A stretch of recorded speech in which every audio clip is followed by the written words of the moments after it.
विभज्यवाद YouTube channel में आपका स्वागत है। म्हणतो तसं म्हणा जवळ जा म्हणा संसारवट्टा दुःखी तो होरचंताग हिमानी पंचशीलानी समाधिस्वान परलोकगतस मातुस विष्णुस ज्ञातेस बुद्धेसन सम्यक संबुद्धस प्रत्येक बुद्धस आग सामना महासमना आर्य सामनास ज्ञानवत्तुनि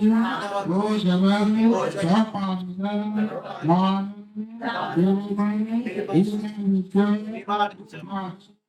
Isikami, Wakapangkarani, Sapangkarani, Sajjidanam, Vinam, Rujim, Hidam Nidanam, Hidam Nishilam, Hidam Nibhavana, Nippanasa, Acyahutu, Hidam Nipunyam, Nirtanam, Nipagapati, Hidam Nipunyam, Sabde Satta, Anumojantu,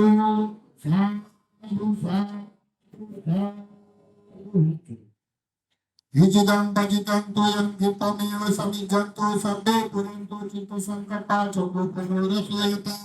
Ayu arugya sampati sabda sampati mewaja tatu nipana sampati minate samajatu Abhivadan silang nicam bada pujano cattaru dan pavakti ayu inno sukhang dayanti इस दान पुण्य से आपके सभी संकल्प पूरे हुए दान पुण्य से आपके नातेगण निरोगी सुखी रहे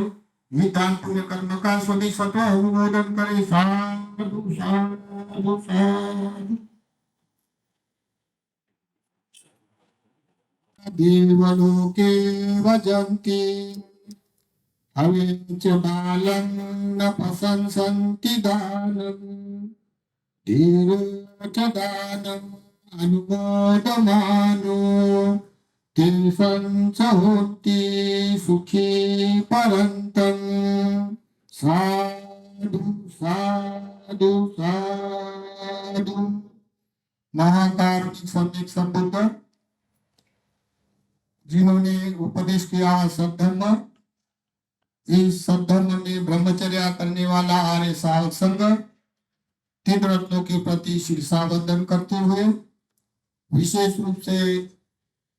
जिस कर्मीय कर्म करने के कारण हमारा उत्थान हुआ है हमारे कल्याण मित्र डॉक्टर बाबा साहब अम्बेडकर उनके गुणों का गौरव करते हुए उनके धर्म क्रांति में समर्पित और यहाँ जो आज का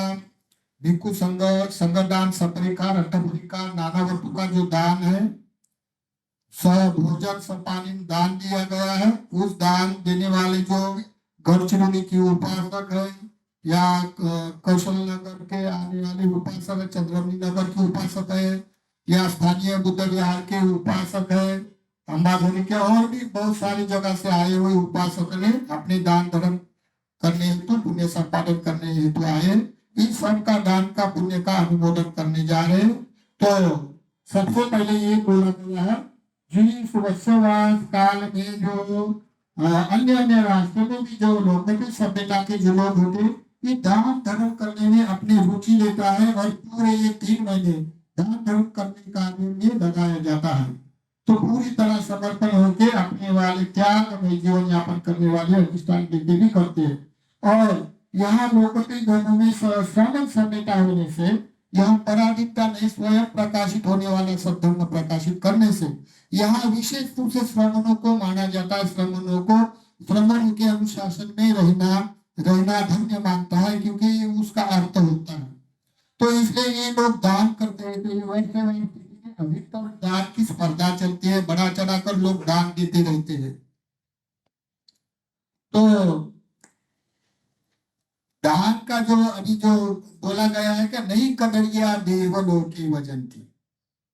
कदरिया में जो कोई बोलता है कोई आस्था नहीं करता है यानी उस महत्व नहीं देता इस काम को नहीं कदरिया यानी जो कोई मनुष्य दान धर्म में रुचि नहीं देता है वो कदर नहीं करता है नहीं कदरिया देवलोके वजंती वो मनुष्य दिव्यलोक नहीं पा सकता है अभी दिव्यलोक का मतलब बोले तो जो कोई मनुष्य दान रहता तो उसका जो आवर्जन समावर्जन होने वाला जो टेक्चर होता है, माइंड होता है, वो माइंड समाधि में संतुष्ट रहता है। ये परमार्थिक निरामिष वेदना में समाई करने से उसका ध्यान चलते रहता है, जिसको समाधि बोलते लोग। तो जो लोग दान ही नहीं देता है, कंजूस है, कृपण है, वो मनुष्य दिव्य लोग जो मेडिटेशन के ऊपर जीवित रहते हैं, तो उसको मेडिटेट पुण्य नहीं तो मेडिटेशन नहीं होगा, मेडिटेशन नहीं है तो दिव्य लोगों का आस्वाद नहीं मिल सकता है। देव लोके वजंती, वजंती यानी जिसके लोग अप्सरा अप्सरा ऐसे नाम लेता है, तो वजंती महल भी होते हैं, ऐसा बहुत सारे ऑप्शन होते हैं, लेकिन ऐसे होने से वो सुख नहीं संपादन कर सकता है। ये सुख बहुत सारा मेडिटेशन का सुख होता है, ऑप्शन होते हैं वैसे। तो नहीं कदरिया देवलोके वजंती हमें च बालन न पसंद शांति दान। अभी जो भाग बोला गया, जो परिचित का पालन नहीं करता है, स्वयं के अस्तित्व के बारे में जानता नहीं है, या कुशल कर्म करने में उसकी रुचि नहीं है, ये भाग है, मूर्ख है। वो अपना अस्तित्व के बारे में इतना मनुष्य धर्म मिलने के बाद भी, मनुष्य जीवन मिलने के बाद भी अपना जीवन का सदुपयोग नहीं दे रहा, तो बाल है। बाल होने से वो क्या करता है, जो दान देता है उसकी प्रशंसा नहीं करता है, उसको कोई काम धंधा नहीं है इसलिए बिहार में जाते हैं, ऐसा बोलता है वो। तो चाहे किसका लड़का हो, चाहे कोई रिश्तेदार हो, लेकिन वो दान देने की रुचि नहीं लेती, क्योंकि उसका अहितों का दृष्टिकोण वाला है, उसका अकर्मीय दृष्टि है, उसकी वाली नास्तिक दृष्टि है, उसकी सत्कार दृष्टि है। इसका दृष्टि के होने के कारण वो मनुष्य दान देने वाले का प्रयास करता है, ना कि उसकी प्रशंसा भी नहीं करता। तो हमें जब आलंग न पसंद दान, वो दान देने वाले का दान का अनुमोदन भी नहीं करता, ना उसकी प्रशंसा करता, वो क्योंकि वो बाल है। धीरो च दान अनुमोदमान, जो धीर गंभीर है अपने धर्मचर्या में, जो दान धर्म में रुचि लेता है, धर्म कार्य करता है, सेवा करता है, कोई हित और सुख के लिए, दूसरे के हित और सुख के लिए काम में आता है, करुणा करता है और पुरुषार्थ करता है, परमार्थिक धर्म करता है, तो हेल्प करता है किसी को, तो वो मनुष्य को संतुष्ट रहना, तो वो धीर रहता है, गंभीर रहता है अपने लिए, उसका चित्त विचलित नहीं रहता। तो धीर होके दान अनुमोदन, धीर होके दान धर्म के सभा में बैठा है, तो अपने लिए गंभीर, धीर होके दान अनुमोदन, वो ये हुआ दान का अनुमोदन करता है। जो भी कोई ये भी हाथ देखकर कोई बड़ा खुश होता है, बोलता है ये किसी ने तो भी दान दिया होगा, तो उस दान का अनुमोदन करता है, हाथ जोड़ता है, वाह बड़ा सुंदर है, इसमें उसका भाग जाता है, तो वो दान भी देता है और दान का अनुमोदन भी कर लेता है। धीरो च दान अनुमोदमान तेसन सहंति सुखी परम, वही मनुष्य ये लोक में भी सुख संपादन करता है, मरने के परांत भी वो परलोक में भी सुखी रहता है। कौन? जिसकी प्राथमिकता है धर्मचर्या और दान। इसीलिए संसार में कोई कोई लोग दान धर्म में रुचि लेता है, कोई कोई लोग नहीं लेता है, ये उसका स्वभावचर्या, क्योंकि धर्म का स्वभाव ऐसा है। तो जैसे कि ये महीने में वर्षवास काल में जो दान देने की, अन्य राष्ट्र में भी दान धर्म करने की बड़ी तुलनात्मक स्पर्धा चलती है। जिसने आज दान दिया उससे बड़ा चढ़ाकर दूसरा दिन दूसरा दान देता है, जिसने आज इतना सदार किया दूसरे दिन दूसरा करता है, ऐसे करते करते बड़ा चढ़ाकर स्पर्धात्मक दान देने की शर्त लगती है, स्पर्धा लगती है, ऐसे दान देते हैं लोग। तो यहाँ श्रवण समेटा होने से अर्थ के लिए दान दिया जाता है। पुण्य खेतम, जैसे पुण्य की खेती है उसको वो दान देते हैं, उनके अनुशासन में रहना है। ऐसा एक बार क्या हो गया, श्रावस्ती में एक अपाइश बुढ़िया थी, उस असहाय थी, उसके सगे रिश्तेदार बन गए थे, तो हैंडीकैप होने से, वो लाचार होने से घर घर जाके भिक्षा मांगकर अपना जीवन यापन गुजारा करती थी, और किसी के काम में, कोई दुख सुख के काम में आ जाती थी, लेकिन धार्मिक थी। हैंडीकैप होने से वो काम नहीं कर सकने के कारण किसी के असहाय होने से भिक्षा मांग कर जीवन गुजारा करती थी। अभी श्रावस्ती में क्या हो गया, लोग तब तो बहुत धर्मचारी हो गए, तो वो सबके दिन वो सब के सब लोग घर अपने दरवाजे बंद कर करके पूरे दुनिया में जेतवन में जाके उपोषण करते थे। तो जो बुढ़िया लोग भिक्षा मांगने को जाती थी, उसको मालूम है कल का वो उपोषण है करके आए करके, वो उपोषण के दिन उठी और अपना वाला जो टाइम हुआ है भिक्षा मांगने का, तो वो अपने झोली लिया और जाके गांव में घूमने के बाद एक भी घर खुला नहीं दिखता है। छोटा बच्चा घर को है, कोई बुढ़ा आदमी चल रहा नहीं था, वो घर को है, तो वो बुढ़िया को बोलते है, अरे बुढ़िया तेरे को मालूम नहीं आज तो उपोषण का दिन है। तब उसको भनक आ गई, होता है। आज उपोषण का दिन है, फिर भी मुझे कैसा मालूम नहीं है, और इसी कारण तो घर सभी बंद है। ऐसा करते उसको भनक आ गई उपोषण की, क्योंकि उपोषण के दिन वो बुद्ध विहार में जाती है जेठ वन में, तो आज नहीं गई क्योंकि उसको दिन मालूम नहीं। तो इसी कारण वो हक्का बक्का रह गई, और जल्दी जल्दी जितना उसको चलना नहीं आता ऐसे चल चल कर अपने घर में गई। घर में जाने के बाद अपने वाले कपड़े विपड़े चेंज किया, बोलते हैं मुझे उपोषण करने के लिए जेठ वन में जाना है। तो सब तो गए, लेकिन मुझे वो सुनने को मिलेगा नहीं धर्म, और वो दान देने के लिए अवसर नहीं मिलेगा तो कैसा हो जाए, ऐसा विचार कर रहे। चलो कुछ तो दान लेके जाएगा करके देखती है। देखते हैं कि उसके पास ज्यादा करके आदमियों का साधन नहीं होने से कोई प्रचुर मात्रा का वस्तु नहीं था, तो वो ढूंढती है क्या है, थोड़ा तो भी लेके जाऊंगा करके। तो कोई भी उसके पास खाने पीने की वस्तु भी नहीं है। एक सब्जी रखने का जो बर्तन था उसमें देखा तो वो आधा आम रात को खाई थी, तो आधा था आम। आम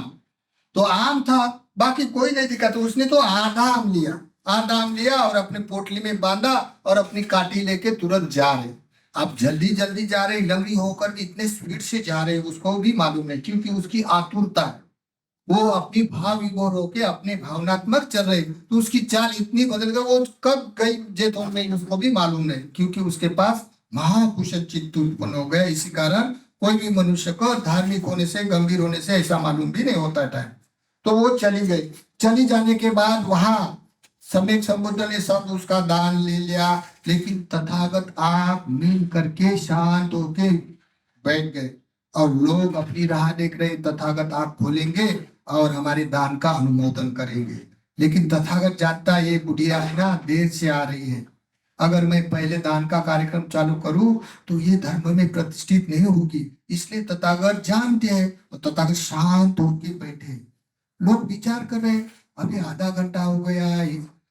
तथागत उठे नहीं, आंख उठाकर देखते नहीं, हमारा अनुमोदन करते नहीं, कोई तो भी कारण ही तो होगा करके लोग इधर उधर देख रहे, फिर भी वो शांत होके बैठे।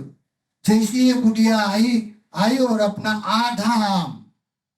आम अपने दान पात्र में डाली वैसी तथागत ने आंख उठाकर धम्म प्रवचन चालू किया। देखो, चालू करने के कारण बोलते हैं इस भरी सभा में जो कोई महादानी है ना, महादानी है, जिसने अपना सब कुछ न होते हुए सब कुछ दिया, वो बड़ा महादानी है, ऐसा करके वो धम्म प्रवचन कर रहे। तो सुनने वाले बोलते कौन ऐसा महादानी हो सकता है, हम तो बड़ा प्रसन्नजीत राजा जैसा तो महादानी कोई नहीं होता, क्योंकि वो सभी धर्म से युक्त है, सब कुछ देता है, बड़ा गौरव करके देता है, और हम लोग तो इतना दानी नहीं। लेकिन आपकी सभा में कौन दान है करके धर्म सुनने के बाद, अनुमोदन करने के बाद कोई लोग ऐसे हाथ जोड़कर बोलते, भगवान जिसकी आप प्रशंसा करते हैं इस सभा में जो भी महादानी है, तो ये महादान बोले तो कौन ऐसा महादानी है, मुझके दान के भाग में भाग लेंगे। तब तथागत बोलते, आप जो घर से आए तो घर में सब कुछ लाया है क्या, कुछ छोड़कर यहाँ वस्तु लाया है? तो सभी जन बोलते हैं, भगवान हम सब कुछ नहीं ला सकते, हमारी चावल है, घर में दाल है, नाना तरह के वस्तु, कीमती जेवर सब घर को है, इनमें से थोड़ा कुछ हम दान की वस्तु लेके आए हैं। लेकिन इस सभा में ऐसा भी व्यक्ति है जिसके घर में कुछ भी नहीं है, ढूंढ ढूंढ कर जी वस्तु थी वो लेके आई है, तो कौन है महादानी? तो बोलता है, तो लोग बोलते हैं जिसने कुछ नहीं रखा है सब कुछ दिया, तो ये तुम्हारी गांव की जो भिखारी ने ना, जो काटी टेक कर लंगड़ी चलती है, ये आज की सभा में महादानी हो गए। ऐसा बोलते हुए सभी लोगों ने उसका अनुमोदन किया, और बोलती है ये भिखारी नहीं हमारी गांव की माँ है, तो क्यों हम लोग उसको भिक्षा मांगने को भेजेंगे करके उस दिन से उसको सभी लोग अपने घर घर में जाके गौरव से उसका गौरव करते हैं, और उसको गौरवशाली भोजन दान देते हैं, आमंत्रित करते हैं। तो देखो, दान ऐसा पुण्य भाग है जो अपनी सत्य राह बताते हैं। दान यानी अपना समर्पण होता है, दान यानी अपना किया हुआ त्याग, जो अपने अंदर लोभ होता है, द्वेष होता है, उसको काटने के लिए दानी वस्तु होती है। तो वस्तु दान और चेतना दान। चेतना बोले तो जिस दान देने से हमारा लोभ नष्ट हो जाए, जिस दान देने के धर्म श्रवण करने से हमारा मोह नष्ट हो जाए, और दान देने से हम सभी सत्वों के साथ मैत्री भावना से विहार करें, तो इसलिए दान दिया जाता है। संसार में दान देना ये मनुष्य का अर्थ होता है। इस अर्थों को भी प्राप्त करने के लिए सूर्यपन्न सकुतगामी अनागामी होकर वो अपने सभी दुखों का दमन करते हुए सदैव वो लोकोत्तरी परमार्थिक धर्म में लीन होता है। इसी अर्थ के लिए सभी संसार में जो भी लौकिक लोकोत्तरी हो सभी लोग दान देते हैं, लेकिन लोकोत्तरी में प्रज्ञा होने से मुक्ति का अर्थ होने से दान की विशेषता और होती है। इसी कारण यहाँ बहुत बढ़ा चढ़ाकर दान देने में स्पर्धा लगती है। आपको भी बहुत गढ़चिरोली लोग लेते हैं, यहाँ से तो 3-4 घंटे लगता है आने के लिए, और रात को तैयारी करना पड़ता है खाने पीने के, हमें पता है। तो वहां से जब से आप लोगों ने सोचा होगा कल जाना है, तो तब से आप लोगों को मालूम है कैसा अनुभव में आता है दान देने का। तो ये पूर्व ध्यान ने कितने जन्म से दान देते देते आए होते हैं, इसलिए दान देने की इच्छा व्यक्त हुए बरोबर समाधि यानी सुख मालूम हो जाता है। फिर दान देने के बाद भी अनुमोदन करने में धीर गंभीर होकर वो धर्म स्मरण करता है। इसी कारण दान का अर्थ हो जाता है, अर्थ तक पहुंच जाता है। तो गढ़चिरौली वाले, अंबाजरी नगर के उपासक, गेड़ा माई से ले आई, चौहान आई, और भी बहुत सारे ऐसे, मैं सबका नाम नहीं ले सकता हूँ। और कौशल्या नगर वाले, ये सब लोग जो सुप्रिया सुप्री के माता पिता, ये सब लोग रोज रोज दान लाते हैं और जो अपना सेवा आदर सम्मान समर्पण से वो कार्य करते हैं। तो सभी का दान का अनुमोदन करते हुए सभी लोग सुखी रहे, सबके नातेगण निरोगी रहे, और सभी का दान का सभी सतो अनुमोदन करे। साधु साधु। ठीक, हाथ जोड़ो, आशीर्वाद करते हैं। बस हाथ जोड़ो, आशीर्वाद करते हैं। दुःखवताचिनी दुःखावय भताचिनी भया शोकवताचिनी शोकावन्तु सर्वे पिपालिनो एतावताचि पुण्ये सम्पदं पुण्य सम्पदं सर्वे देवानुमोदन्तु सर्व सम्पत्ति सिद्धिं दानं ददन्तु श्रद्धायै शीलं रक्षन्तु सर्वदा भावना विरतावन्तु गच्छन्तु देवतागता सर्वे बुद्धा बलवत्ता पंचकानं च यम्बलं अरहन्तानं च तेजेनं रक्षन् वन्दामि सर्वसु आकाशकाश भूमट्टा देवा नागा महेन्दिका पुण्यन्तं अनुमोदित्वा चिरं रक्षन् बुद्ध शासनं चिरं रक्षन्तु धम्मदेशना चिरं रक्षन्तु त्वं परन्ति सर्वे तिरो विगच्छन्तु शोकरोगो विनाशतु माते भवन्त्वन्तरायो सुखी दीर्घायुः भव। अभिवादनशीला च नित्यं वृद्धापचारिणो चत्तारो धम्मो वर्धन्ते आयुवन्तो